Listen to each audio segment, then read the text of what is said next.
本港琴日起全面禁止使用同管有電子煙及加熱煙產品。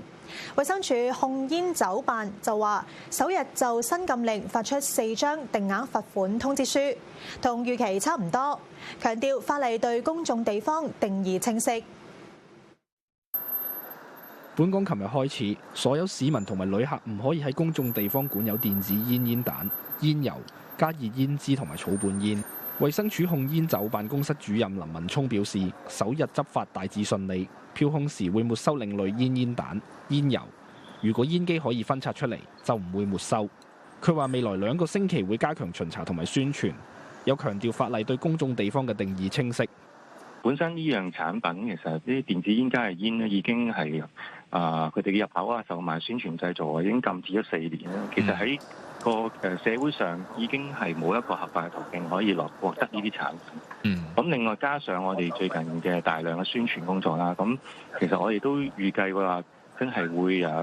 去發出呢啲定額罰款通知書嘅情況，應該就唔會話好非常之嚴重啊咁樣。對於有意見擔心新例會令更多人轉吸傳統香煙，林文聰回應話：唔少吸煙人士會同時使用2種產品，強調禁煙係一整套工作，需要多管齊下。好多用緊另類煙嘅人咧，佢同時都係食緊呢個傳統煙嘅，所以成套我哋做嘅嘢就唔可以淨係單喺一項措施就可以解決得到。即係我哋除咗要去規管或者係消除呢啲加熱煙、電子煙喺市場上邊嘅流通咧，其實我哋同時間更加重要咧，都係要持續去進行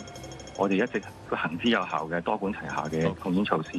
咁就要兩樣一齊做，亦都同時間去幫助一啲係已經使用緊呢啲尼古丁產品或者係煙草產品嘅人士咧，去幫助佢哋戒煙。